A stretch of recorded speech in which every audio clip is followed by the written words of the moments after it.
T minus 30 seconds.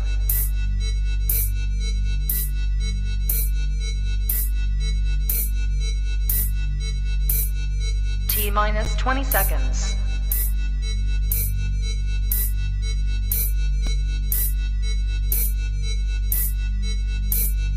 10, 9, 8, 7, 6, 5, 4, 3, 2, 1, 0.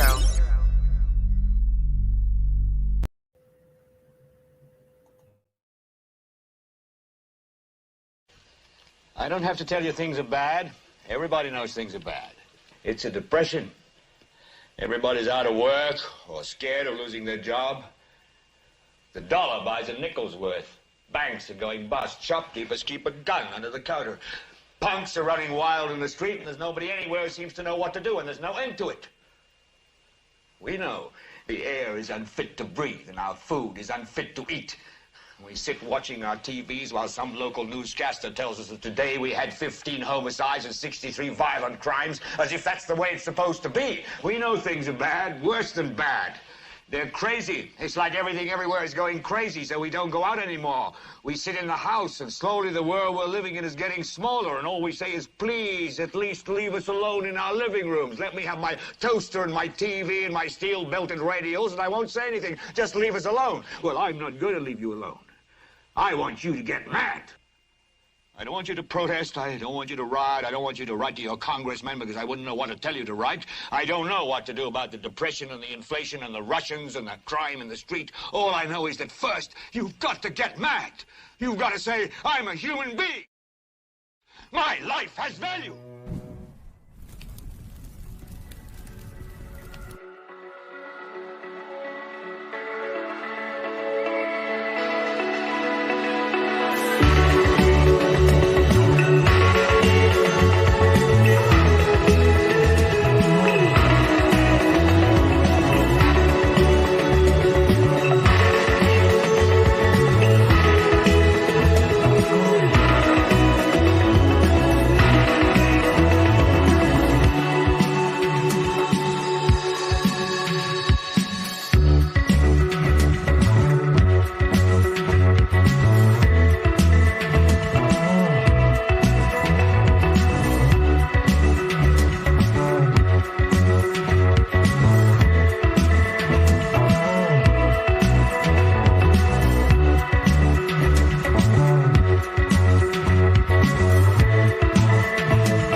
Good morning, good afternoon, good evening, everybody. Welcome to Global Watchman News, exposing satanic world government.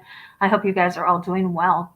If you are in the live chat, we do ask that you keep it family friendly. There will be moderators in there to make sure that we stay within the terms of service put forth to us by the platforms that we're utilizing tonight, which is Facebook and YouTube.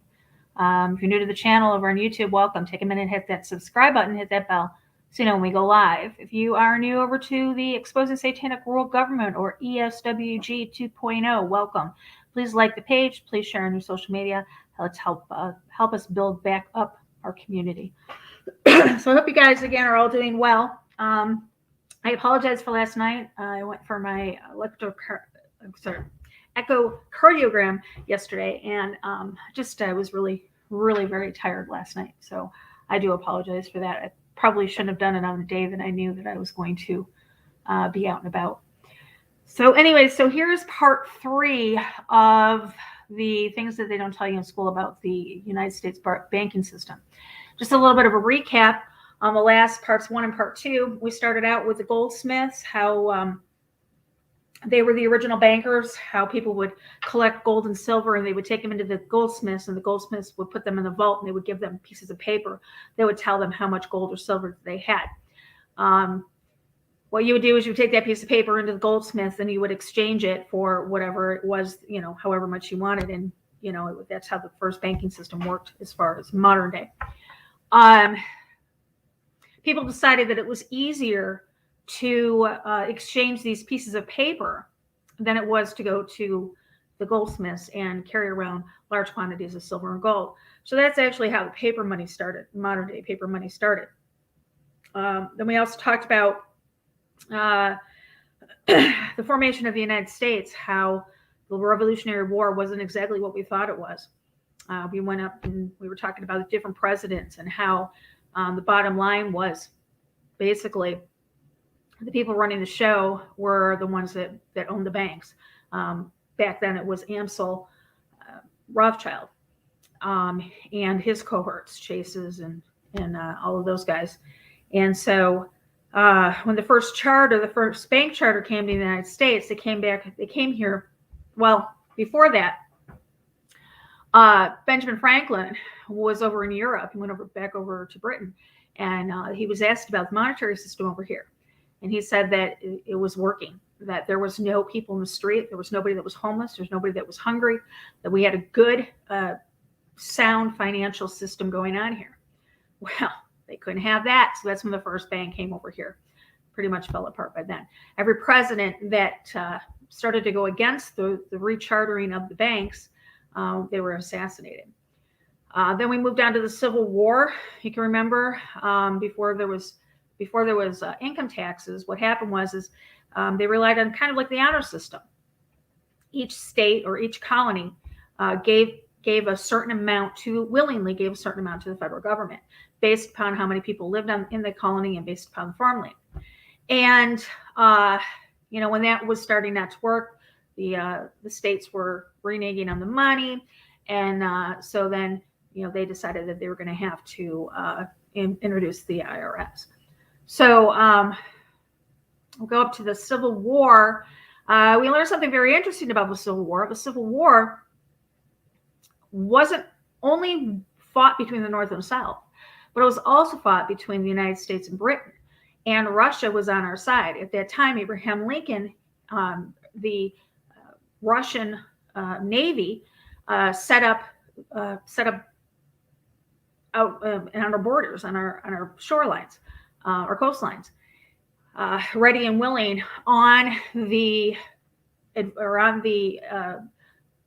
orders of President Lincoln to come in and to help us to defeat the Brits again.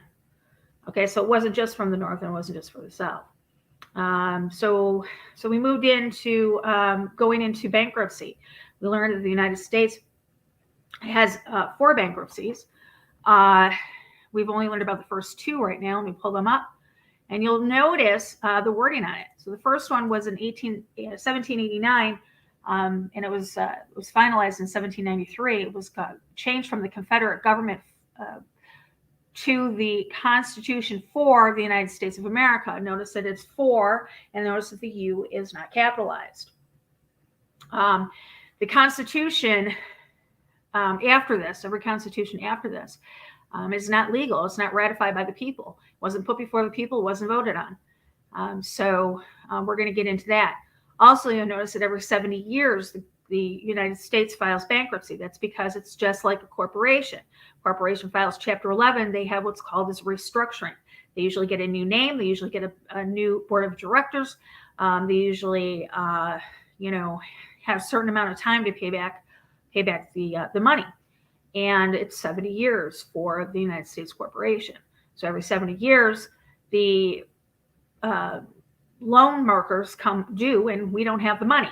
So what happens? Well, we file Chapter 11 and we restructure. And that is actually not a very good thing because it is not beneficial to the people, we the people. It is beneficial to the government, the corporation, and the people that hold those positions. The president is the CEO. The vice president is the president is the president of the company, vice president, and so on, CEO, CFO, and things like that. So we moved up. We talked talking about this right here, the federal government files, Chapter 11. Again, for the second time, changing the Constitution's name to the Constitution of. Notice before it was for, and the U was uncapitalized. Now it is of, and the U is capitalized, thus making it a whole new corporation, a whole new entity, and they start basically from scratch. They start as a restructured corporation, like I said, with new bylaws, which is the Constitution, is the bylaws.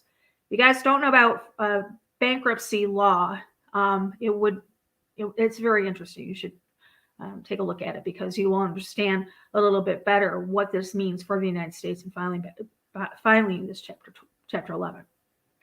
Okay, so what else do we do?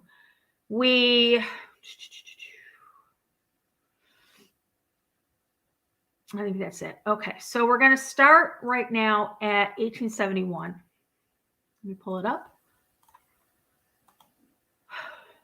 Okay, we're going to start at 1871, where the U.S. government, Inc. Notice it is incorporated at this point.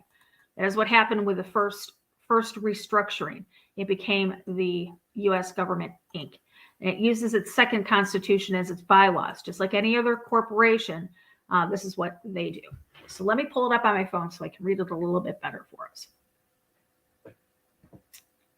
So we're going to go to 1871. And I'm not going to be looking at the chat right yet. Hopefully I can get to that a little bit later. 1861. Okay, yes, and remember 1861, we went into martial law.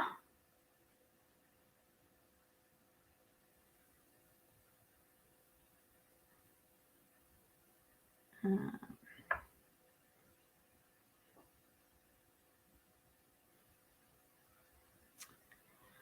going to read something to you before we move on. It has more to do with the bankruptcy. Okay, so what I'm going to tell you is, here it is additionally, the original Constitution would have no effect on America today, because number one, it's bankruptcy contract that it is a bankruptcy contract that no longer collectible after 70 years. Remember I said they have 70 years to collect on that debt, and then they have to file again, and they have to restructure again, because obviously they can't pay back the debt. Number two, the parties it was contracted between are no longer in existence. Free American men and women never autographed said contract and are therefore not parties to it. And the word people, as in we the people, is defined as a state, as the people of the state of New York, a nation in its collective and political capacity. So that is another reason why with the bankruptcies. Okay, so 1862 to 1865, Lincoln was going to print back those greenbacks to finance the Civil War, and he was going to do that tax-free. He was going to do that so the people could have gotten out of debt from the Civil War. But unfortunately, that meant that he was not going to allow the second Bank of America to reestablish themselves. And then we know what happened to Abraham Lincoln. Okay, so 1871.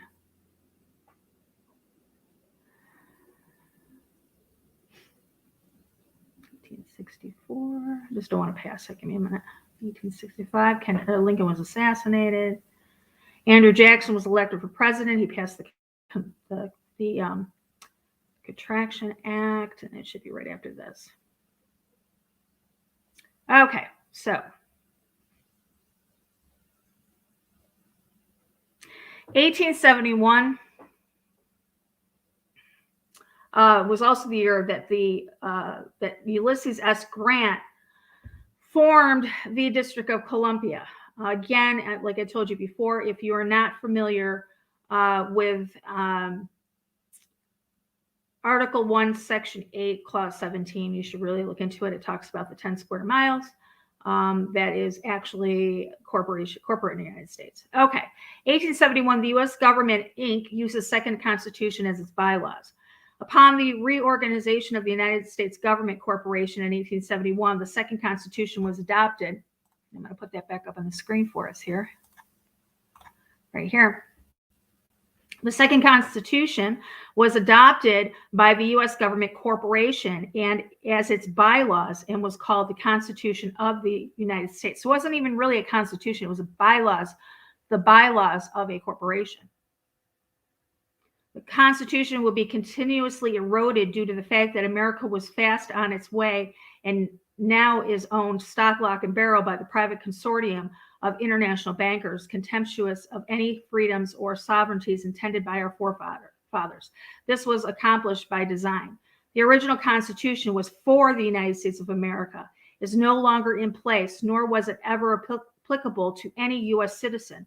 The second Constitution, the Constitution of the United States of America, created a new class of citizens, Americans. Americans universally do not comprehend that the legal term citizen means subject or serf. The original Constitution bankruptcy contract was only applicable to the original national confederated government in Philadelphia, Pennsylvania, and the sovereign foreign states and nations. In this act, corporate U.S. was missing the original Constitution's 13th Amendment. The original Constitution's 14th, 15th, and 16th Amendments were respectively numbered 13th, 14th, and 15th Amendments in this new Constitution. At this point, take special note and remember this. The corporate U.S. government method of adopting their own Constitution, bankruptcy compact, and bylaws, they will add to it in the same manner in 1913 with the 16th Amendment. 1873, Grant passes the Coinage Act. Ernest drafted the legislation himself, which came into law with the passing of the Coinage Act, effectively stopping the minting of silver that year. Here's what he had to say about his trip, obviously pleased with himself. Quote, I went to America in the winter of 1872 and 1873, authorized to secure, if I could, the passage of a bill demonizing silver. It was in the interest of those I represented, the governors of the Bank of England, to have it done. By 1873, gold coins were the only form of coin money. Within 3 years, with 30% of the workforce unemployed, the American people began to hearken back to the days of silver-backed money and the greenbacks. The U.S. Silver Commission was set up to study the problem and responded with telling history. Quote, the disaster of the Dark Ages was caused by the decreasing money and falling prices. Without money, civilization could not have had a beginning, and with a diminishing supply, it must languish and unless revived, will finally perish. At the Christian era, the metallic money of the Roman Empire amounted to $1.8 billion. By the end of the 15th century, it had shrunk to less than $200 million. History records no other such disastrous transaction as that from the Roman Empire to the Dark Ages. End quote. The United States Silver Commission, while they obviously could see the problems being caused by the restricted money supply, this declaration did little to help the problems, and in 1877, riots broke out all over the country. The bankers' response was to do nothing except to campaign against the idea that greenbacks should be reissued. The American Bankers Association's secretary, James Buell, expressed the bankers' attitude well in a letter to fellow members of the association, and he wrote, quote, it is advisable to do all in your power to sustain such prominent daily and weekly newspapers, especially the agriculture and religious press, as will oppose the greenback issue of paper money, and that you will also withhold patronage from all applicants who are not willing to oppose the government issue of the money. To repeal the act creating banknotes or to restore to circulation the government issue of money will be to provide the people with money and will therefore seriously affect our individual profits as bankers and lenders. See your congressman at once and engage him to support our interests that we may control legislation. Go back up here. Okay, that's it for that one.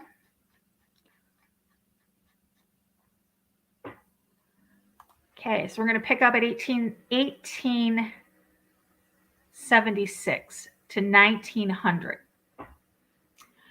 So in 1881, James Garfield was elected as president and assassinated. James A. Garfield's presidency was from March 5th, 1881 through September 19th, 1881. James Garfield became president with a firm grasp of where the problem lay. He stated, quote, "The chief duty of the national government in connection with the currency of the country is to coin money and declare its value. Grave doubts have been entertained whether Congress is authorized by the Constitution to make any form of paper money legal tender. The present issue of the United States notes has been sustained by the necessities of war, but such paper should depend for its value and currency upon its convenience in use and its prompt redemption in coin at the will of the holder, and not upon the compulsory circulation. These notes are not money, but promises to pay the money. If the holders demand it, the promise should be kept." He also went on to say, "As by the experience of the commercial nations in all ages, it has been found that gold and silver afford the only safe foundation for a monetary system. Confusion has recently been created by variations in the relative value of the two metals, but I confidently believe that arrangements can be made between the lending commercial nations which will secure the general use of both metals.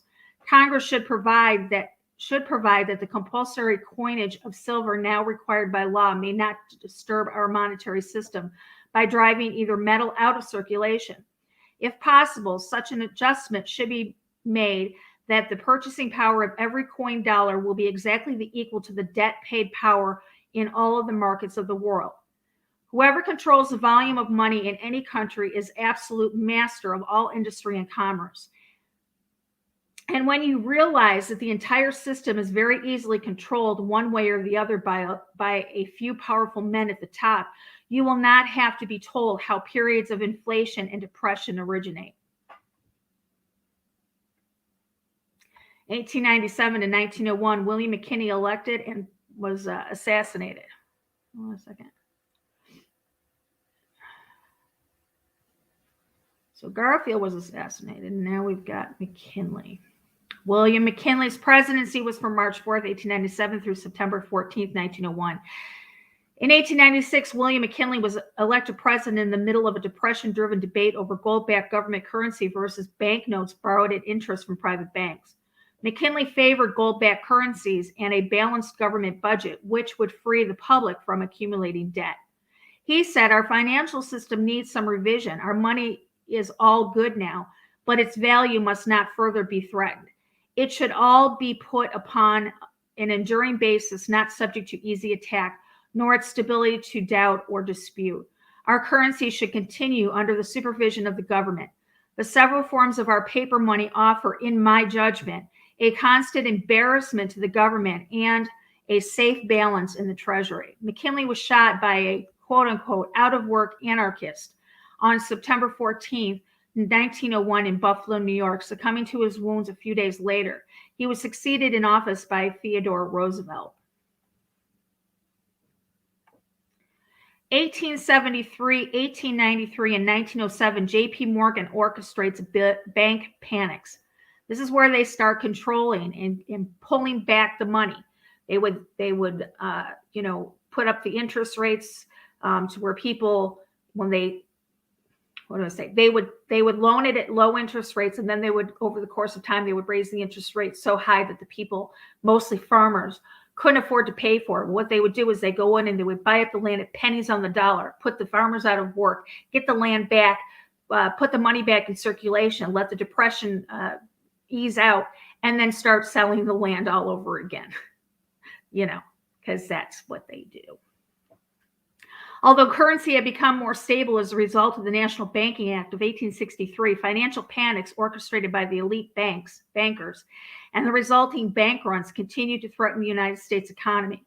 Via a secretly contrived series of retractions of loans and refusal to renew old ones created what became known as bank panics in 1873, 1893, and again in 1907, which produced severe economic depressions in the United States.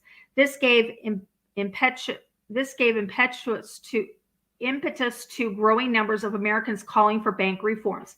Each time, legendary banking mogul J.P. Morgan intervened and not only provoked the illusion of economic stability, but consolidated power for himself in the powerful banking interests, which paved the way for the establishment of the private central bank. knowing that the American public now looked to bank legislation to control fluctuation of economic resources, but was also distrustful of the banker-controlled society.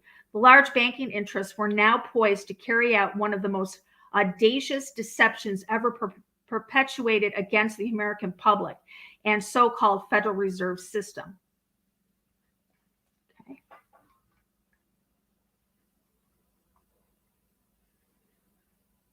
This takes us up to 1901 to 1925. So now we're going to start getting into kind of this modern day, and you're going to start seeing a little bit clearer what exactly was taking place and how we are in the mess we're in today.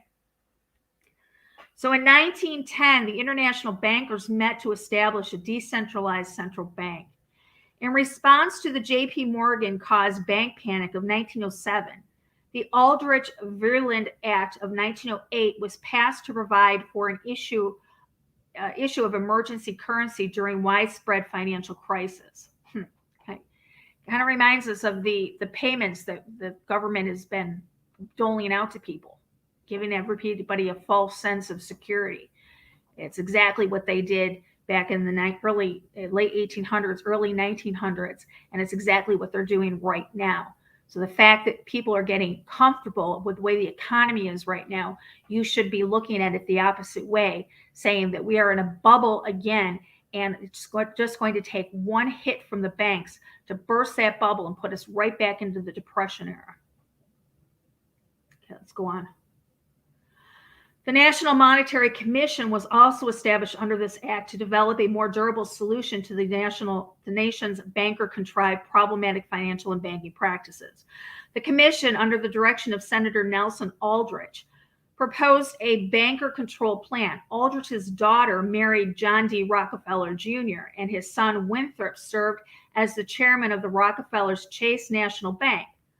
Progressives led by William Jennings Bryan strongly opposed such a plan. They preferred a central bank under public government, not private banker control. With the election of Democrat Woodrow Wilson in 1912, the plan was effectively stalled. The legislation he introduced in the Senate, which became the basis of the Federal Reserve System, was not written by him. It was created by several of the world's richest bankers at a secret 9-day meeting in 1910 at a private club on Jekyll Island, just off the coast of Georgia. In addition, the purpose of this meeting on Jekyll Island was to come to an agreement on the structure and operation of the banking cartel. The goal of the cartel, as is true with all of them, was to maximize profits by minimizing competition between members, to make it difficult for new competitors to enter the field, and to utilize the police power of government to enforce the cartel agreement. In 1910, Aldrich and a variety of executives that represented 25% of the world's wealth secluded themselves for 10 days on Jekyll Island, Georgia. The meeting was directed by Paul Warburg. The executives included. Now, this is who they included, and I'm going to give their names and who exactly they were. These are the people that met secretly on Jekyll Island. All right, it was actually arranged by Amsel Rothschild to pull these people together and to put them on that island and to come up with a plan. On that island was Nelson W. Aldrich. He was a Republican whip in the Senate, chairman of the National Monetary Commission, business associate of J.P. Morgan, father-in-law to John D. Rockefeller Jr. Abraham Pratt Andrew. He was Assistant Secretary of the United States Treasury. Frank Vanderlip, president of the National City Bank of New York, the most powerful of the banks at the time, representing William Rockefeller and the international investment banking house of Kuhn, Loeb and Company. Henry B. Davison, he was a senior partner of the J.P. Morgan Company. Charles D. Norton, president of the J.P. Morgan's First National Bank of New York. You're getting kind of a gist here on who these people are. Benjamin Strong, head of J.P. Morgan's Bankers Trust Company. Paul Warburg, he was a partner in Kuhn, Loeb and Company, a representative of the Rothschilds banking dynasty in England and France, and brother to Max Warburg, who was head of the Warburg Banking Consortium in Germany and the Netherlands. And finally, Colonel Edward House, who later became President Woodrow Wilson's advisor and founder of the controversial banking elite think tank, the Council on Foreign Relations. Interesting, huh? Okay. 1913, 1921, Woodrow Wilson was elected president. Woodrow Wilson's presidency from March 4th, 1913 through March 4th, 1921. In exchange for financial support for his presidential campaign, Woodrow Wilson agreed that if he was elected, he would sign the Federal Reserve Act. In 1911, prior to Wilson's taking office as president, Edward M. House had returned to his home in Texas and completed a book called Philip Drew, Administrator. It was a novel, but it was actually a detailed plan for the future government of the United States. And in that book, he stated, quote, they would establish socialism as dreamed by Karl Marx here in the United States. According to House, this novel predicted the enactment of a graduated income tax, excess profits tax, unemployment insurance, Social Security, and a flexible currency system. In short, it was the blueprint which was later followed by the Woodrow Wilson, Franklin D. Roosevelt administrations. It was published anonymously by B.W. Hubish of New York and widely circulated among government officials who were left in no doubt as to its authorship. As history books recorded, they recorded that Woodrow Wilson implemented not only the Federal Reserve, but also the taxes mentioned and beginnings of the socialist plan. So in 1913, Wilson passed the Federal Reserve Act, which essentially gave us now our fifth central bank here in the United States.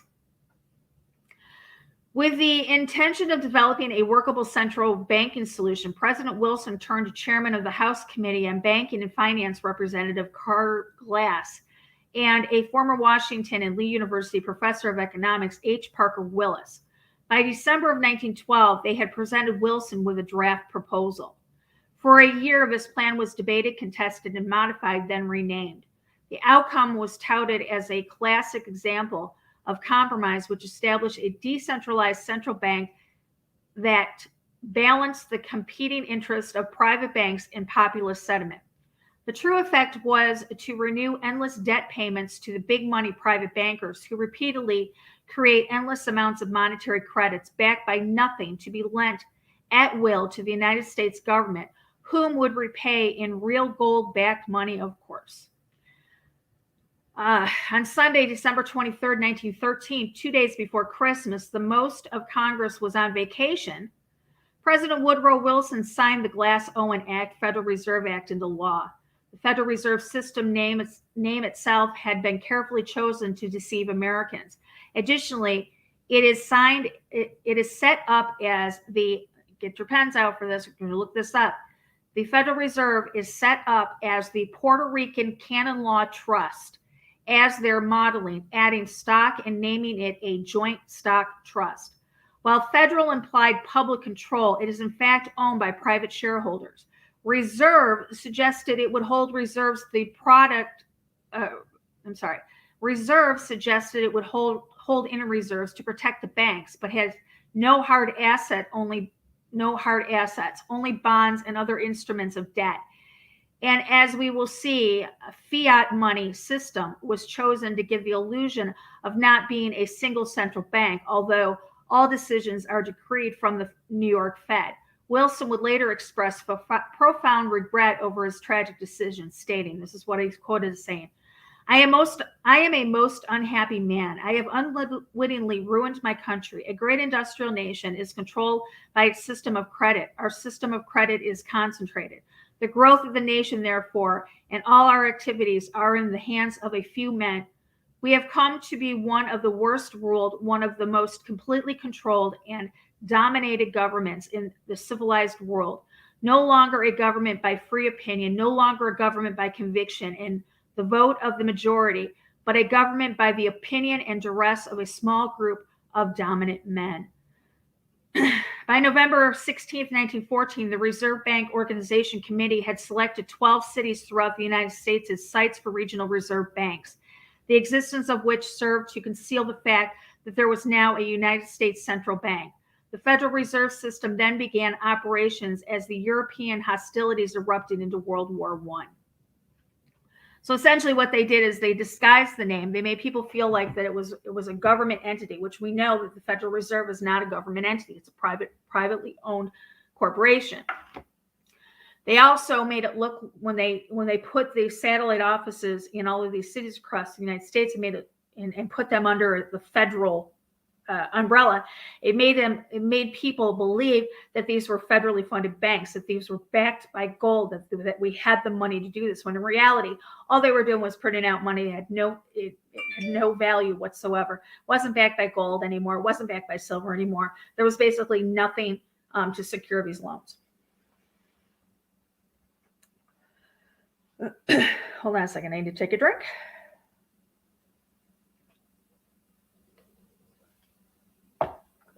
Okay.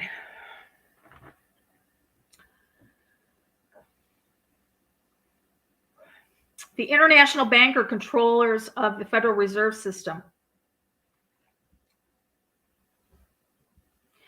With the Rothschilds indirectly controlling the greatest portion of approximately 25%. Rothschild Banks of London and Berlin, Lazard Brothers Bank of Paris, Israel Moses Seif Banks of Italy, Warburg Bank of Germany and Amsterdam, Kuhn-Loeb Bank of New York, Lehman Brothers Bank of New York, Goldman Sachs Bank of New York, Chase Manhattan Bank of New York were all controlled by the Rockefeller family tree. Currently, small percentages of stock is required to be purchased by commercial banks in the system. Majority stock owners of these commercial banks are also owned by the same trusts controlled by the same families whom own the banks named above. 1914, Wilson establishes the Internal Revenue Service, Puerto Rico Trust. In mid-1914, 6 months after the passing of the Federal Reserve Act, the next scheme was hatched to place the burden of the repayment of the United States government's debt on the backs of U.S. citizens. Keep in mind that the United States government is using a copy of the America's original Constitution as its corporate bylaws, and not one of its amendments have any effect on free American nationals, but only on U.S. citizens. Congress declared the 16th Amendment as having been ratified as a matter of keeping the public peace. Since March 27, 1861, the United States has been under military rule, and therefore the amendment did not require being properly ratified by the states, which are now franchises of and under the federal government martial law pact. Therefore, this negates all original unconstitutional arguments. This 16th Amendment, to a degree, created the Internal Revenue Service, which became the de facto collection agency for the federal government system. Its only duty was and is to tax the income of the United States citizens to make the interest payments for the United States government loans that would soon follow. The Bureau of Internal Revenue, the BIR, aka the Internal Revenue Service, IRS, is in actuality a Puerto Rican trust operated by the Secretary of the Treasurer as the trustee. Notice they're using these words: trustee, board of directors, bylaws. Those are all corporation terms that should not be used when you're talking about a free government, a free nation, because that just puts them as what? Our boss. No different than if we go in and we start working for, say, IBM. We go in there as an employee, and those people that I named are above us are our bosses. We're supposed to be a people or a nation of free people, when in reality we're not. We are serfs, and we are indentured servants to these bankers. In the writer's opinion, the beneficiaries of this trust are directly or indirectly the Rothschilds, the Crown, and the Vatican, whom funded both sides of the Civil War, and all wars for that matter. Conveniently enough, the Puerto Rican laws governing trust keeps these entities secret. And there is a link. I'm going to just click on it real quick. I don't ever remember seeing this.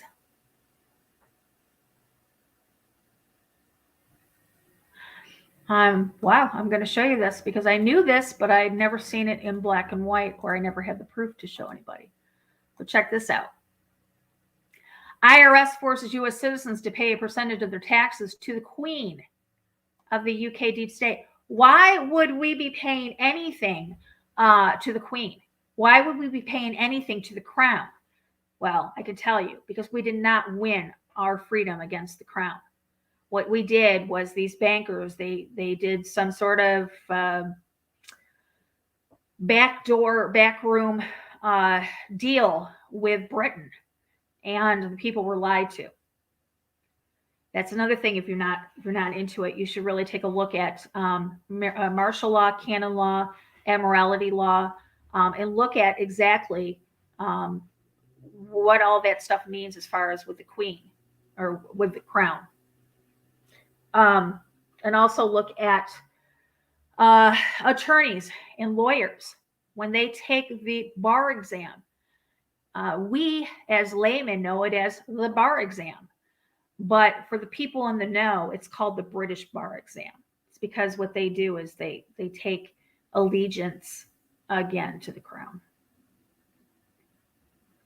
And I'll put these links in the description area for you guys. Don't worry about that. When we're done with this, I get all this together. Here we go. Give me 2 minutes. Okay, here we go. Although concealed, according to U.S. Code 31, Chapter 3, the Internal Revenue Service and the Bureau of Alcohol, Tobacco, and Firearms are all one organization. The only mention of the IRS appears in Article 31, Section 301 and 315, stating that the president is authorized to appoint an assistant general counsel in the U.S. Department of Treasury to be chief counsel for the IRS. Acquired by conquest, the U.S. gained possession of the Philippine Islands, Guam, and Puerto Rico. The Philippine Customs Administration Act was passed by the Philippine Commission between 1900 and 1902. It was created to regulate trade with foreign countries and to impose custom duties and excise tax. This act created the federal government's first trust fund, Trust Fund Number 1, U.S. Code 31, Section 1321, and was administered under the general control of the Secretary of Finance and Justice. 1915, international bankers ruse America into World War II.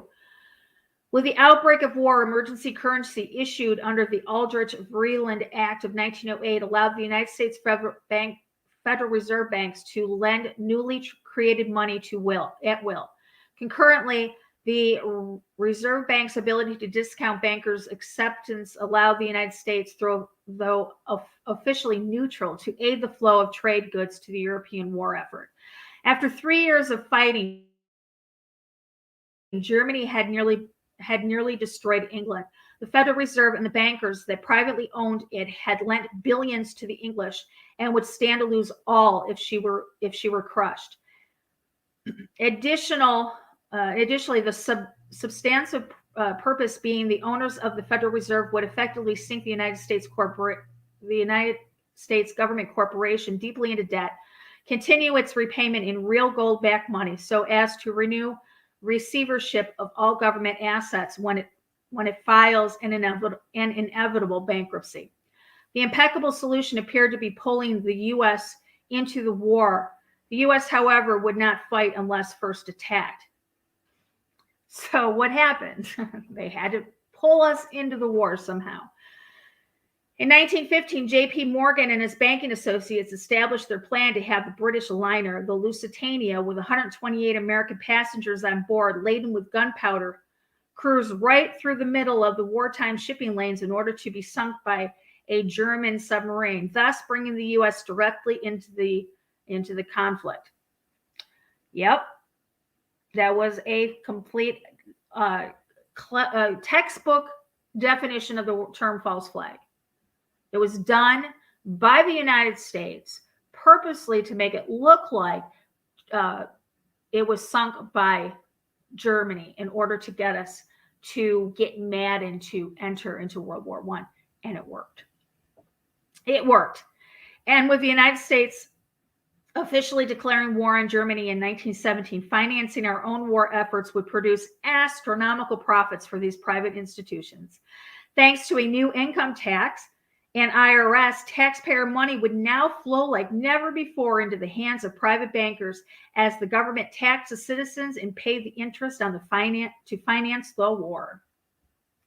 In 1917, Wilson passes Trading with the Enemy Act. Citizens soon become the enemy. Woodrow Wilson submits to Congress and passes the Trading with the Enemy Act. It's Public Law 6591 of the 65th Congress, Session 1, Chapter 105, 106, and it was dated October 6th of 1917 during World War I. The purpose of this act was to define, regulate, and punish trading with the enemy and for other purposes. With this act, Congress defined who the enemy was, whom were then required by the act to be licensed by the government to do business. It also gave the government total authority over the individuals defined as the enemy. In Section 2, Subarticle C of the Act, it states, quote, such other individuals or bodies or class of individuals as may be natives or citizens or subjects of any nation with which the United States is at war, other than citizens of the United States, wherever resident or whatever doing business as the president, if he shall find the safety of the United States or the successful persecution of the war shall require, may by proclamation, including with the term enemy. In 1933, the trading, so basically what they said was that you had to have a special standing with the government in order to even trade with these different companies. So if let's say you were a company, you were a manufacturer that was manufacturing, I'm just gonna put something out there, like say you were manufacturing guns, okay? And this probably isn't a good example, but say you were a manufacturer of guns and you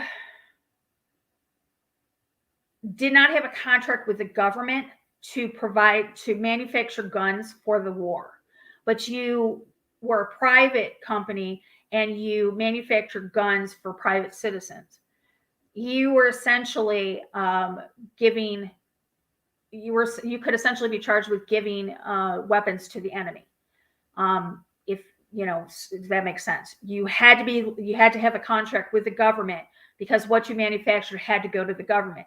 If what you manufactured went to the people of the United States, then you were essentially dealing with the enemy. In 1933, the Trading with the Enemies Act is adjusted to recognize the people of the United States as enemies of corporate U.S. Here we go, just like I said. In Section 5B of the same act, it states that the president may investigate, regulate, or prohibit under such rules and regulations as he may prescribe by means of license or otherwise any transactions in foreign exchange, export, or earmarkings of gold or silver coin or bullion or currency, transfers of credit or any form other than credits related solely to transactions to be executed wholly within the United States. Later in 1933, 48 Statute 1, Roosevelt shoved through an executive order 2039 without Congress on the 4th and the 5th of March of 1933. Then on March 9th, 1933, Roosevelt convened Congress and basically told them what he did and that they had to sign off on it as he declared a national emergency. This national emergency made the United States citizens enemies by adding them to the 1917 Trading with the Enemies Act by changing 5B of the act to include Americans, which never did before. And this is still you today. This should be not only an eye-opening what we're talking about, but it should also light a little bit of fire under your butt to think that there's people out there that are in government that are making it sound like that, we got your back. We're working for the people. There ain't not one of them out there that's working for any one of us. You can You can see that now, right? Okay.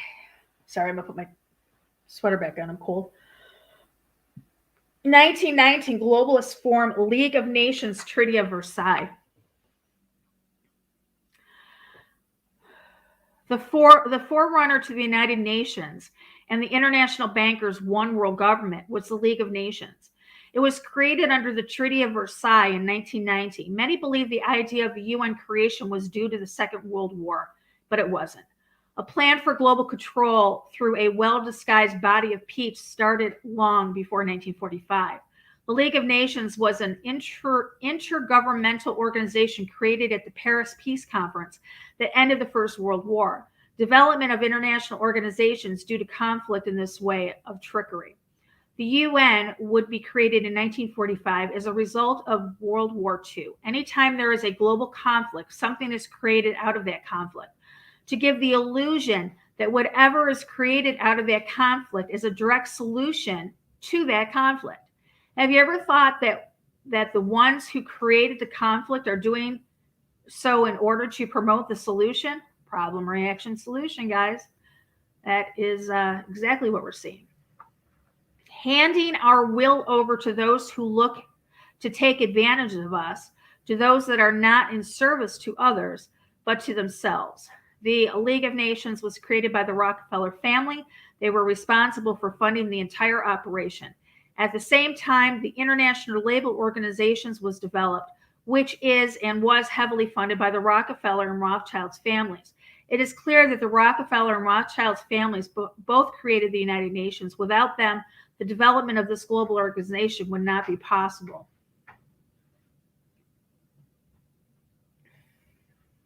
In 1920, globalists turned over Treasury Department to the Federal Reserve. The Independent Treasury Act of 1920 suspended the Treasury Department of the United States government. Congress, Treasury of the United States government turned the Treasury Department over to private corporation, which when seen in its true light is a fascist, monopolistic cartel, the Federal Reserve and their agents. In 1921, Thomas Edison speaks out about privately owned or privately controlled FRS. Except for Nikola Tesla, Thomas Edison was arguably the most brilliant man of the age, although he stole Tesla's work. He was also aware of the fraud of the private banks. In the New York Times dated December 4th, 1921, Edison was quoted as saying, "People who will not turn a shovelful of dirt on the project nor contribute a pound of material will collect more money from the United States than will the people who supply all the material and do all the work. This is the terrible thing about interest. But here's the point. If the nation can issue a dollar bond, it can issue a dollar bill. The element that makes the bond good makes the bill good. Also, the difference between the bond and the bill is that the bond lets the money broker collect twice the amount of the bond and an additional 20%. Whereas the currency, the honest sort provided by the constitutions, pays nobody but those who contribute in some useful way. It is absurd to say that our country can issue bonds and cannot issue currency. Both are promises to pay, but one fattens the user and the other one helps the people.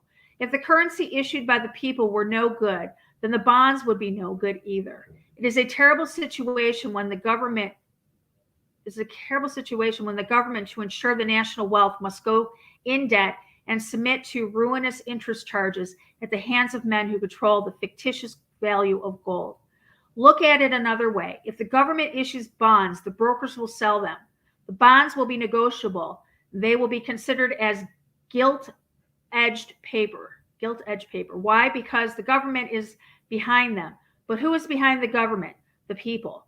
Therefore, it is the people who constitute the basis of government credit. Why then cannot the people have the benefits of their own gilded-edged credit by receiving non-interest-bearing currency on muscle shoals instead of the bankers receiving the benefit of the people's credit in the interest-bearing bonds? Good question. In 1921, the international bankers, aka the globalists, launched the Council of Foreign Relations. The Council on Foreign Relations was incorporated as an American branch in New York on July 29, 1921. Founding members included Colonial House and such people of international banking such as J.P. Morgan, John D. Rockefeller, Paul Warburg, Otto Kahn, Jacob Schiff, and the same clique which had engineered the establishment of the Federal Reserve System.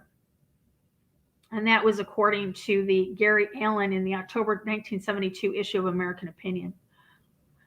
The founding president of the CFR was John W. Davis, J.P. Morgan's personal attorney, while the vice president was Paul Cravath, also representing the Morgan's interests. Professor Carol Quigley characterized the CFR as, quote, a front group for J.P. Morgan and Company in association with a very small American Roundtable group. Over time, Morgan influence was lost to the Rockefellers, who found that one world government fit their philosophy of business well, as John D. Rockefeller Sr. once said. This is John D. Rockefeller once said that competition is a sin. Global monetary fit their needs as they grew internationally. Anton Sutton, a research fellow for the Hoover Institution for War, Revolution, and Peace at Stanford University, wrote of this philosophy. He said, while monopoly central of industries was once the objective of J.P. Morgan and J.D. Rockefeller, by the late 19th century, the inner sanctums of the Wall Street understood the most effective way to gain an unchallenged monopoly was to go political and make society go to work for the monopolists under the name of the public good and the public interest. Frederick C. Howe revealed the strategy of using government in the 1906 book Confessions of a Monopolist. He said, these are the rules of big business. Get a monopoly, let society work for you, and remember that the best of all businesses is politics.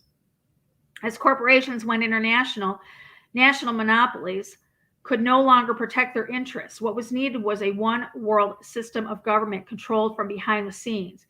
This had been the plan since the time of the Colonial House, and to implement it, it was necessary to weaken the U.S. politically and economically. The Council on Foreign Relations is an international bankers' think tank. As part of its early functions for completely conquering America and enslaving its populace without any resistance, this equaled controlling the beliefs of the citizens. They advanced their plan by buying up the largest 25 media companies in the nation and having textbooks rewritten by the mid-1930s. In this form, they can control the beliefs, creativity, ingenuity, and attitudes. I'm getting tired, sorry. Morals, family, intelligence, slavery realization, so much more in the minds of Americans and all countries they conquer from cradle to grave.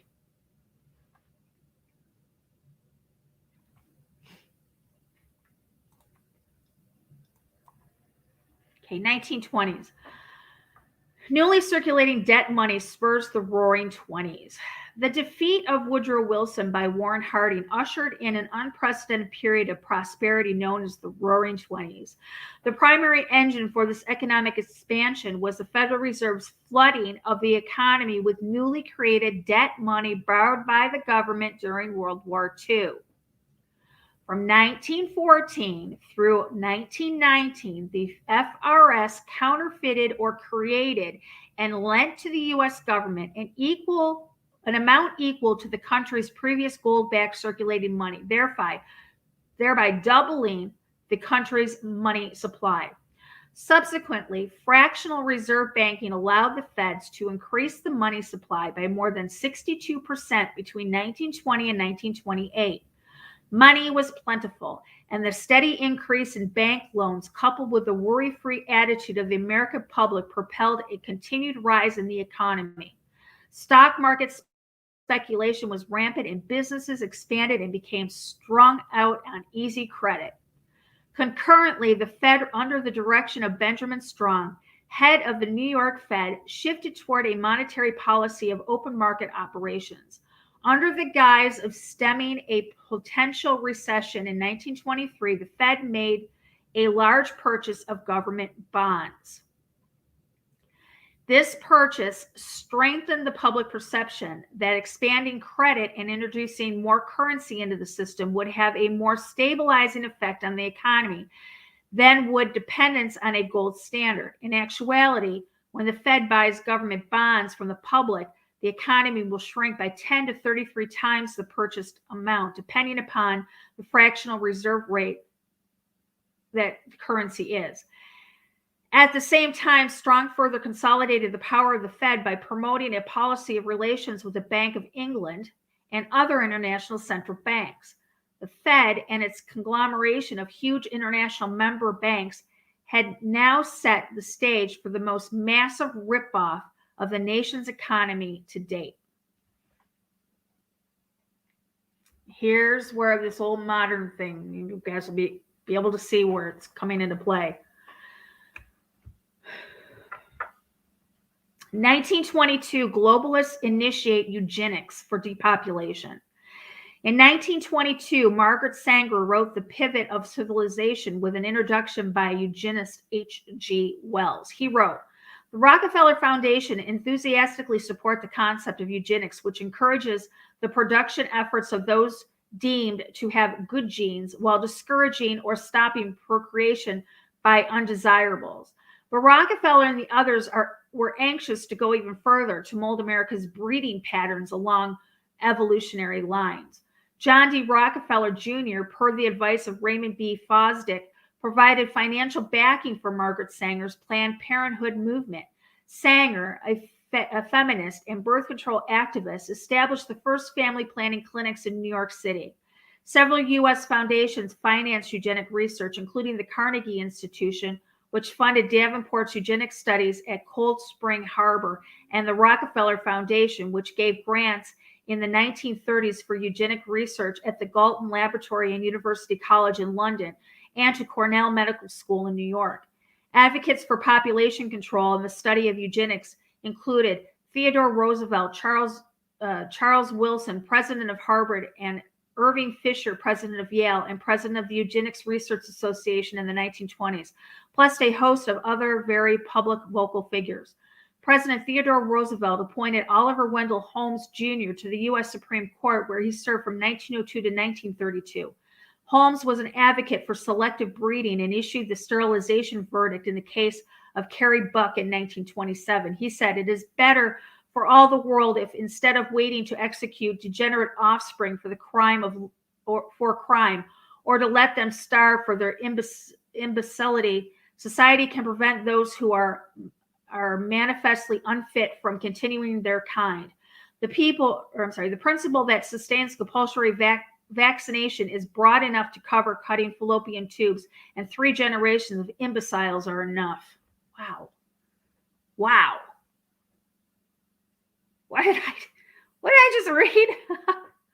Wow.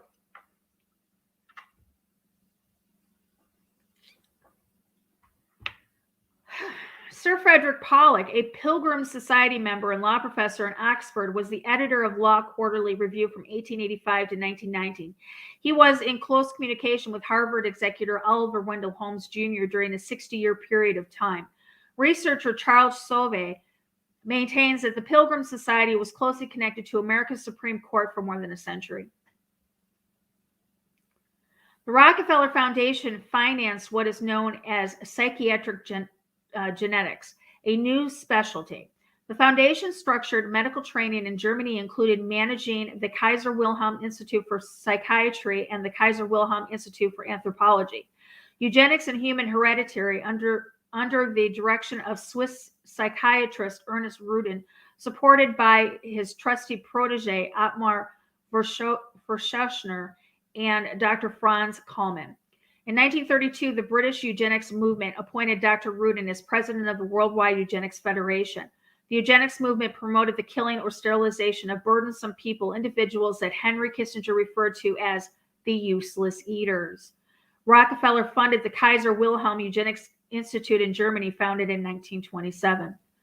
The Bush family joined John D. Rockefeller and the British royal family in sponsoring the eugenics initiative and gave rise to Hitler's racial hygiene programs.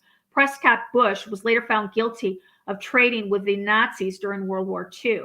According to court records, the Rockefeller family and their Standard Oil Company supported Hitler more than they did the Allies during the war. In fact, one judge declared Rockefeller guilty of treason. Dr. Gary Glum documented the insidious eugenics program to create a superior race, which were initially sponsored not by Adolf Hitler, but by the American elite like Rockefeller, Carnegie, Harriman, Morgan, DuPont, Kellogg, and Bush families.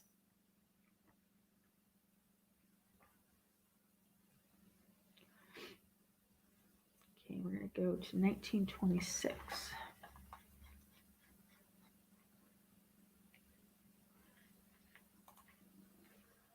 Okay.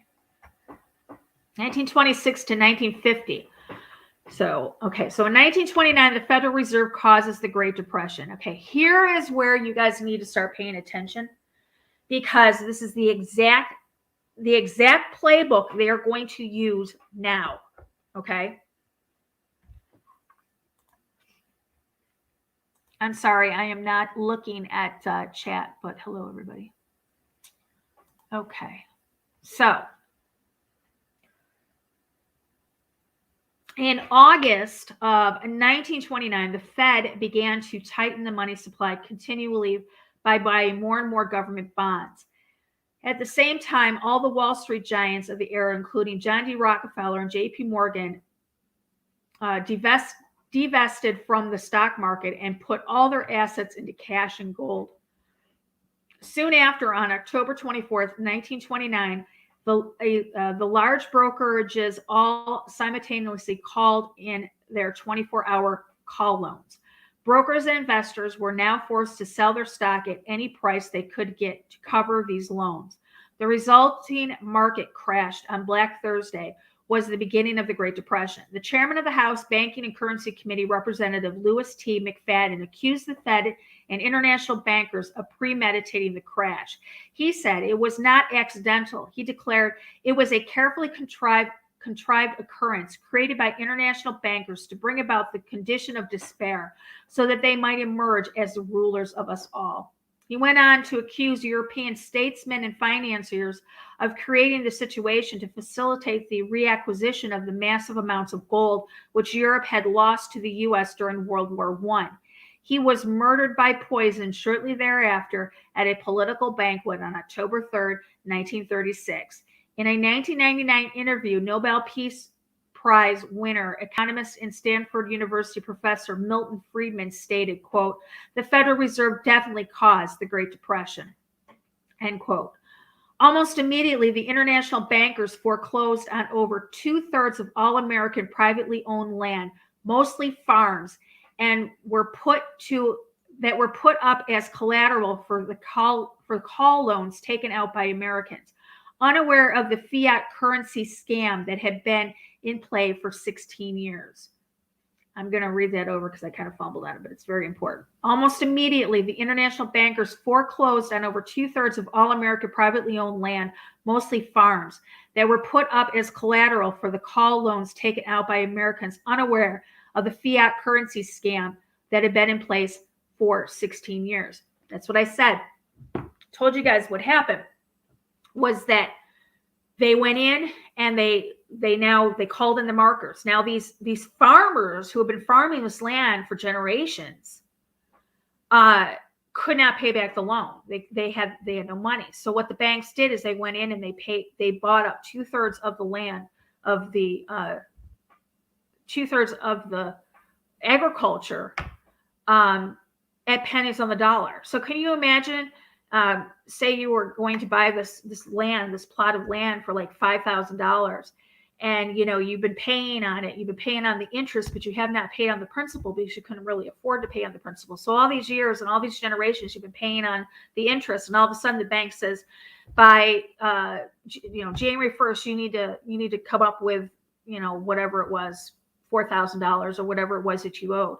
And if they couldn't do it, then the bank went in and they said, okay, well, you owe us $4,000. We're going to give you pennies on the dollar of this land. So what they did is they figured out how much land they had and maybe gave them 5 cents for each acre and walked away. And basically they lost money on it, but at least they had the land. So when the economy bounced back, when they stopped the depression and they started building the economy again, then they could start reselling this land at a higher price. And that cycle starts all over again. It's quite disgusting when you think about it.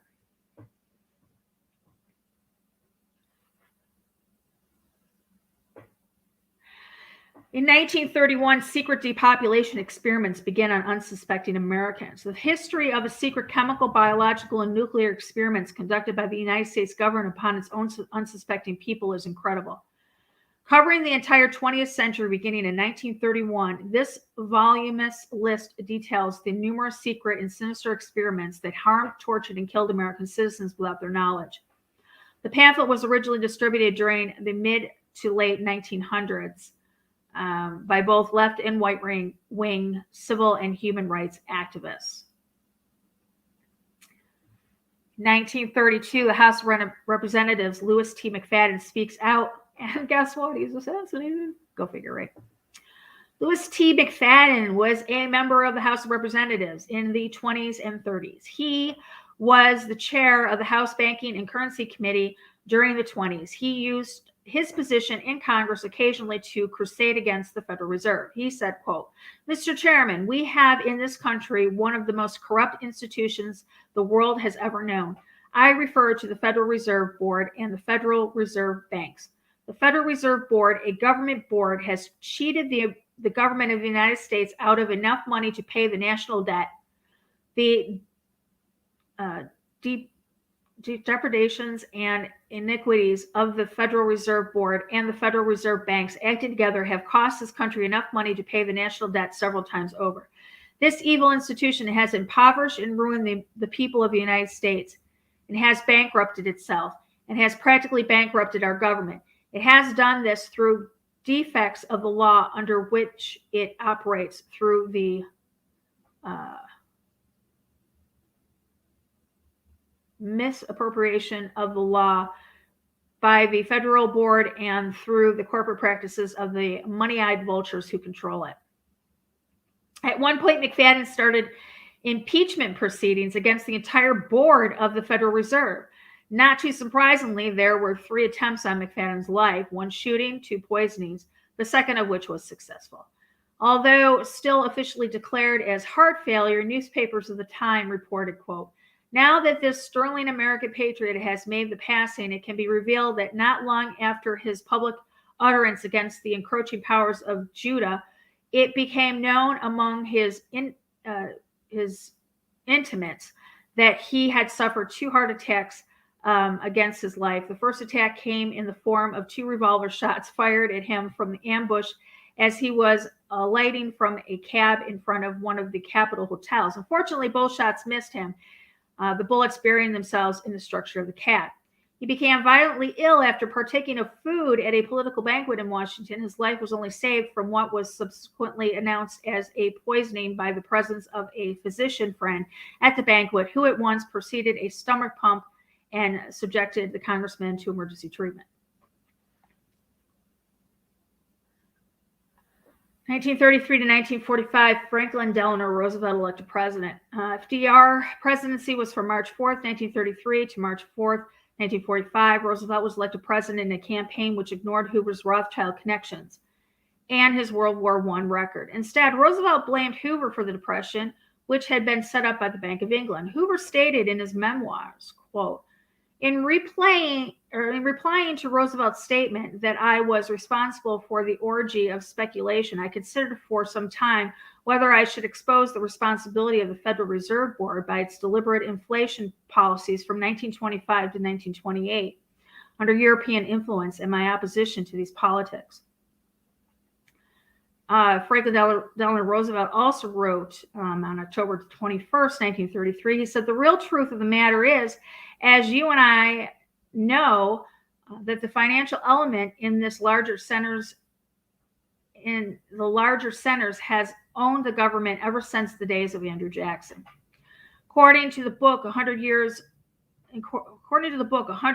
New York Times, there were multiple front page headlines of failed assassination attempts on Roosevelt's life by the banking cartel, although he was a deep part of the cartel in order for him to do what happened next. 1933, the Federal Reserve confiscates America's gold. Under orders of the creator, that doesn't really, on the orders of the creditor of the Federal Reserve System and private owners, on April 5th, 1933, Franklin Delano Roosevelt issued Presidential Order 6102, which stated, quote, all persons are required to deliver on or before May 1st, 1933, all gold coin, gold bullion, and gold certificates now owned by them to the Federal Reserve Bank branch or agency or any other member of the Bank of the Federal Reserve System. James A. Farley, Postmaster General at the time, required each postmaster in the country to post a copy of the executive order in a conspicuous place within each branch of the post office. On the bottom of the posting was the following: criminal penalties for violation of executive order, a $10,000 fine or 10 years imprisonment or both, as provided in Section 9 of the order. Section 9 states, quote, whosoever willfully violates any provisions of the executive order or of these regulations or of any rule, regulation, or license issued thereunder may be fined not more than $10,000, or if a natural person, that's a key word there, or if a natural person may be imprisoned not for more than 10 years, or both, and any officer, director, or agency of any corporation who knowingly participates in any such violation may be punished by a like fine, imprisonment, or both.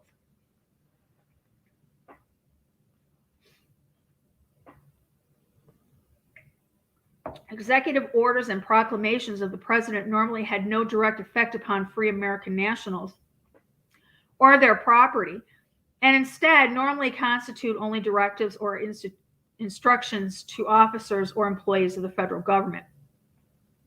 Franklin Roosevelt was not expressly authorized or required to issue an executive order or proclamation demanding the public or private relinquish their gold, the gold that they privately held. This gold was then offered by the Fed owners to any foreign non-U.S. citizen at $35 per ounce. Over the entire previous 100 years, gold had remained at a stable value, increasing only from $18.93 per ounce to $20.69 per ounce. 1923 to 1933, the U.S. government files Chapter 11 bankruptcy via the third. So let's pull up the third one. 1, 2, 3. Okay, so let's look at the next one. Here's the first one. First one changed us from the Confederate government to the Constitution for the United States of America. It was for, and the U was not capitalized. Then it went to the Constitution of the United States of America. Of, they changed the for to of, and the U is now capitalized. Now here's the third one. The third one is via the Constitution of the United States. Doesn't say the United States of America. Doesn't say for the United States of America. It just says Constitution of the United States.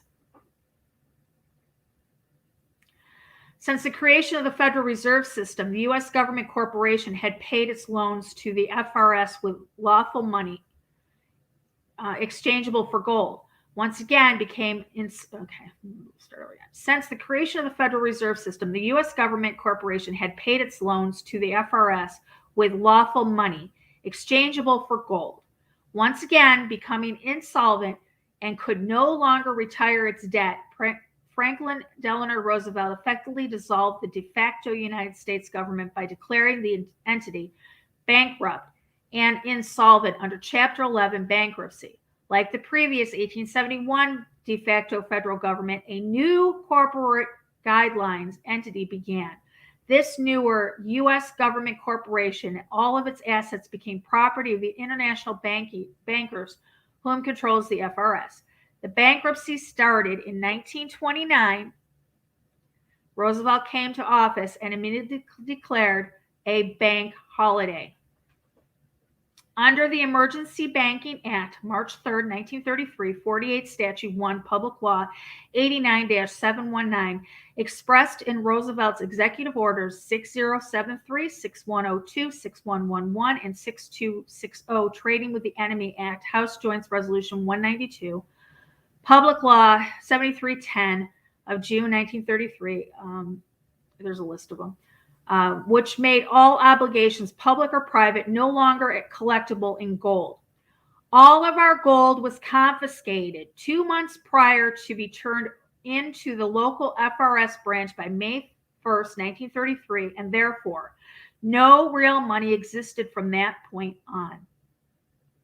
This eliminated our ability to pay our debts. Instead, all debts, public or private, were to be discharged upon payment, dollar for dollar, in any coin or currency which at the time of payment is legal tender for public and private debts. The Fed created and lent into circulation Federal Reserve notes, promissory notes, which are promises to pay real money if any ever exists again. It became that legal tender. As of October 27, 1977, a federal U.S. Courts of Appeal ruled on Title 31 U.S.C. 5118 that legal tender for discharge of debts is no longer required.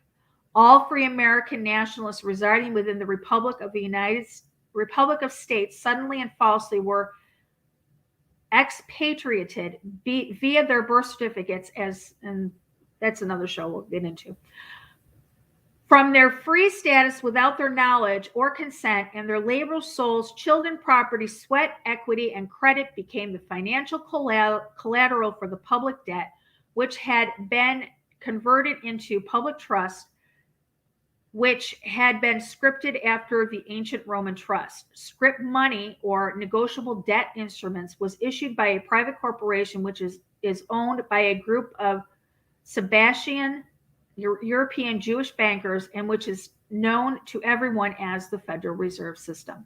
These promissory notes were called Federal Reserve notes, and our future treatment by the U.S. government was to be redefined in 1933 under 50 U.C.S. the 1917, the Trading with the Enemy Act, which American citizens are now defined as an enemy of their government. And this is the reason why a declaration of war is renewed yearly by Congress and the president. That was a big deal back when Trump signed it. Everybody was making a big deal. They're going, he's signing a declaration of war. Every president has to sign it, and it has to keep us in this perpetual of admiral law, of under martial law, giving us the illusion that we have a constitution, giving us the illusion that we have constitutional rights, giving us an illusion that we are free people, when in reality we're not. We're serfs. We are indentured servants. Well, actually, no, we aren't indentured servants. Indentured servants can actually pay off their debt and become free. So we're not even indentured servants. We're serfs. The only way you get out of this system is you die. The National Banking System Act. I want to read this.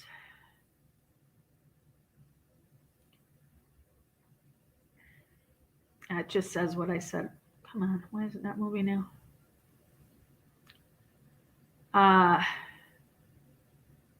That's right. Americans became serfs, chattel property, and enemies of the international banking cartel of the United States corporate government. They were expatriated from the free American nationals into U.S. citizens. Small c, legal term citizens means subject. The original Constitution for the United States of America is not still in place, as it was a federal bankruptcy compact between the sovereign states and had chosen to act together in the international arena. Bankruptcy compacts last for 70 years. Remember, I said just like a corporation, when they file bankruptcy, they restructure. That restructuring lasts for 70 years. Bankruptcy compacts last for 70 years in international law and was not applicable to any living man or woman sovereign back then, as they did not sign, or they were not party to or contract of it. And most certainly has or had nothing to do with any U.S. citizen. Original Constitution was only applicable to the Confederate Republic form of government in Philadelphia, Pennsylvania, and the sovereign states and nations.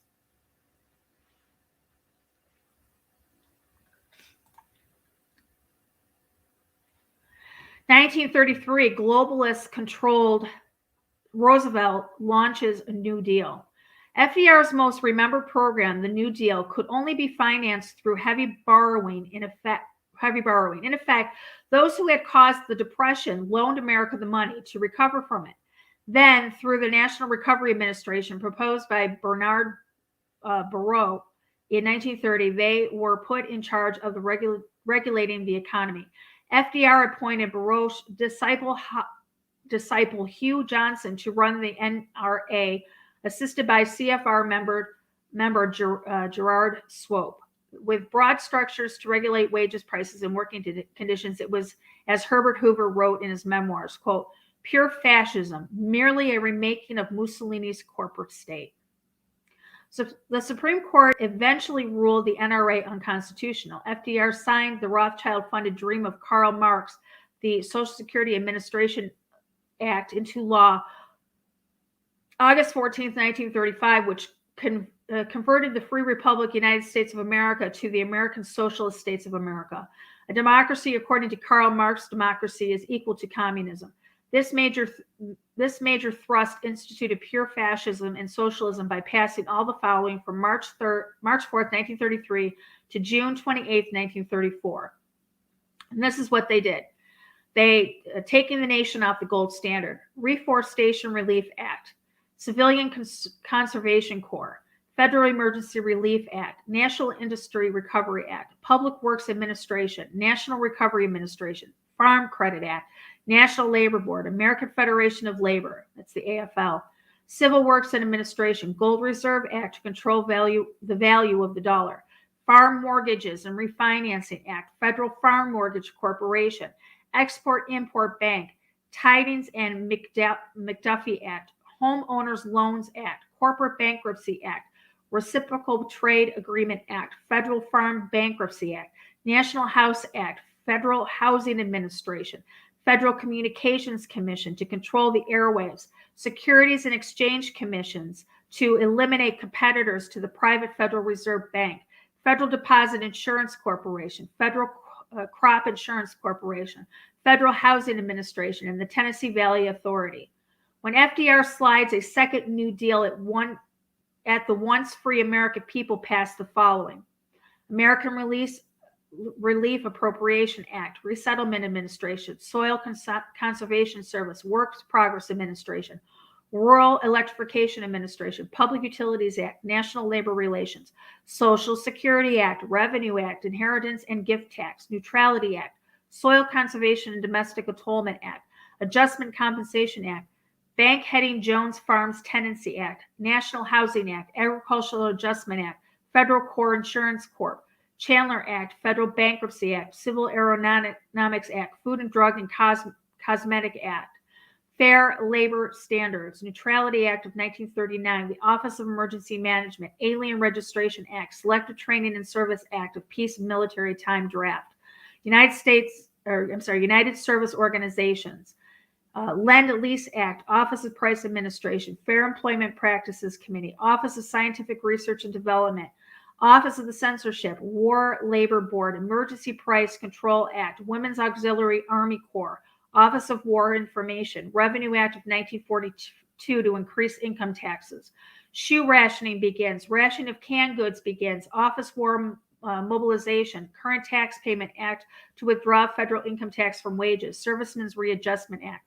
No free American nationals were ever subject to any Confederate corporate or federal government laws except those who lived on its 10-mile square territory in D.C. or those who were its employees until the New Deal, which duped the masses into voluntarily paying Social Security and acquiring a Socialist Security tracking number, your Social Security number, and in doing so changed their free living sovereign state into that of a U.S.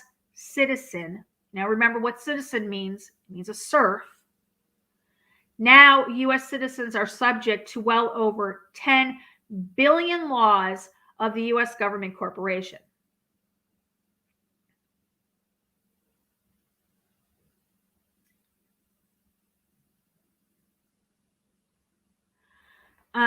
There's another link. It says, please read this page. It's called Freedom versus Slavery to learn the real difference between a free man and free man or woman, sovereign and U.S. citizen, along with difference between free republic and current communist and fascist systems of democracy. And I will put that, I'll put it in the description. Since then, every U.S. citizen, by virtue of their birth certificate, social security number, driver's license, etc., has become an asset of the international banking cartel, pledged at the specific dollar amount to pay the U.S. government debt through future taxation, interest, credit, and inflation.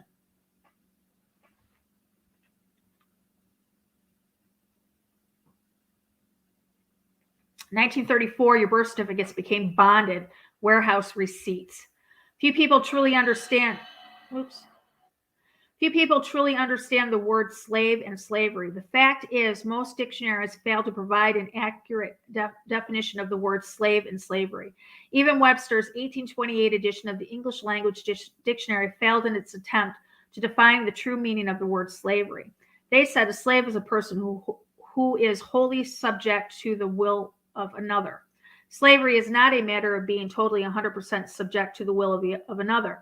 Any person who is to any degree involuntary subject to the will of another is still a slave. There are no degrees of slavery. The second part of the second definition of slave provided by the Webster's 1828 edition said, quote, one who surrenders himself to any power whatsoever, which is closer to the real point. The Uniform Commercial Code, or the UCC, governs all commercial transactions in the United States. Any person, including government, corporations, agencies, etc., involved in the sales of good commercial paper, bank deposits and collections, letters of credit, bulk transfer, warehouse receipt, bills of lading, investment securities, and secured transactions is governed by the UCC. The A form of Uniform Commercial Code is adopted by all states. All government agencies, city, state, local, federal, operate in commerce, and all of them, including the Internal Revenue Service, are private corporations. All courts operate in commerce. All banks operate in commerce. All corporations operate in commerce. And all these entities exist financially because we are their collateral. They borrow on our credit. Until the above outlined U.S. government Chapter 11 bankruptcy, our currency was backed by or given subsistence by gold or silver. It has been thought by many since the United States took the substance of gold and silver away that Federal Reserve notes were simply worthless paper, backed by nothing at all. That is not correct. Today, real people, citizens of the United States, you, me, your children, back the Federal Reserve notes, much of the same way that gold and silver did in the past. In other words, the living, breathing people guarantee or provide the substance for all money that is created. The Federal Reserve Bank clearly states, quote, Federal Reserve notes are backed by the full faith and credit of the American people. When you read that, if you read that yesterday, Federal Reserve notes are backed by the full faith and credit of the American people. If you were to read that yesterday, compared to what you know right now through tonight's show and what I just said, it has completely separate meanings. Yesterday, you would have said, okay, that was giving us our faith, our goodwill. Okay, we allowed it. When in reality, they are actually saying the truth. That is backed by the full faith or soul and credit of the American people. Blind faith sets forth that you trust them. Who? None other than the Federal Reserve. Credit means something is due you. The Federal Reserve uses your credit to create all money. All the money created belongs to the American people, and the deceit of the public and private corporations is so complete. They create it, charge it to us as a debt, and then tack interest onto it on top of that. Excuse me. All of the subsidiary states agree to support the declared bankruptcy by pledging the energy of their citizens. Their assets consisted only of state citizens. The states, in turn, used the birth certificates to pledge the state citizens as collateral to keep the government afloat. That is how the American people became collateral for the Federal Reserve notes and so-called debts. The American people became warehouse receipts, like a warehouse full of any type of valuable goods. All of these, however, was a major fraud. Neither the Internal Revenue Service nor any other entity like the government files a UCC financing statement into the commercial registry with the Secretary of State. If they do, they would instantly become subject to all regulations of the uniform of the UCC code. The Internal Revenue Service is done very nicely by bluffing and intimidation, as all others mentioned, by operating under public policy, where there is in reality no law at all. The state citizen is drawn into commerce when their birth certificate is registered and sent to the Commerce Department in Washington, D.C.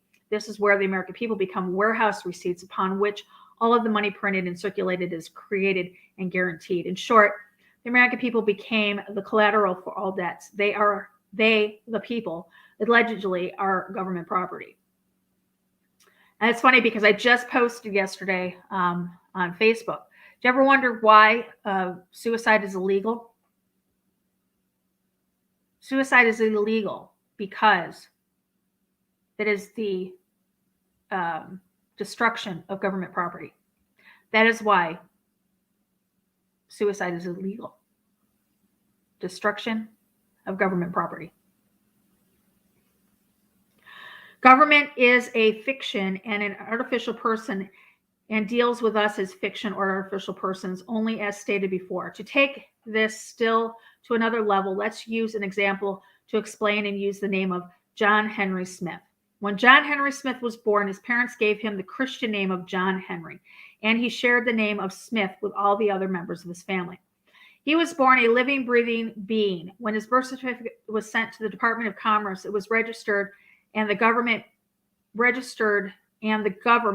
which it was bankrupt, turned his real name into a fiction.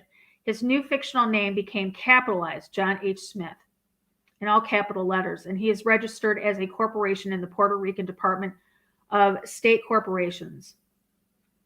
And it gives the actual address of the Puerto Rican Department of State. He is now known. He is now a fiction or artificial person, a non-living, non-breathing person, and that's his straw man.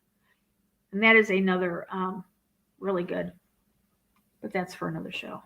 We'll get into the straw man. 19. What time is it? How long have we been going for? Okay, we've been going for an hour and a half. So I'm going to end this tonight. We'll end it with the 1935 globalist because that comes into modern day, the renewing of our textbooks and all of that nice stuff. So, all right. I'm going to pop in the chat room.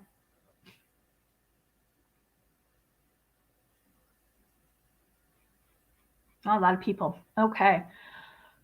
All right, so this is part 3. We're going to do part 4.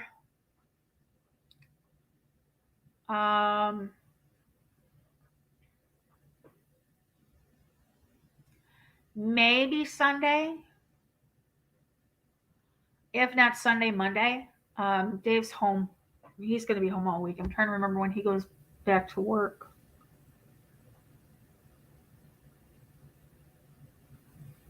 I think he goes out Monday. So if we don't do it, I'm not sure. Watch for the link. It'll be either Sunday, Monday, or Tuesday that I do it.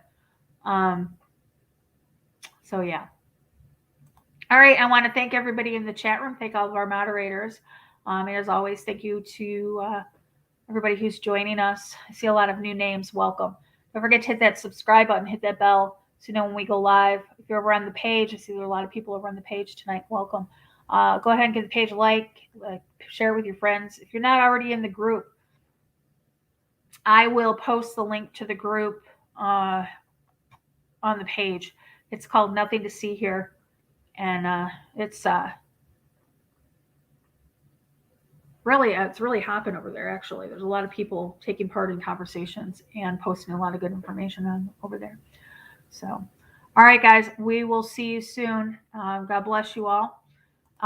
Could you please there's a couple people I'd like you to keep in prayer. Real Talk. She's been in our our YouTube channel chat. You guys know her, Clovis, friend of mine. She tested positive for that thing that we're not supposed to talk about. And also our chatter in YouTube, and also a friend of mine over on Facebook, Lori. She's in our chat all the time on YouTube. She's very, very, very sick as well. So if we could keep them both in our prayers, I would greatly appreciate that. And until next time, guys, remember, eyes open, no fear.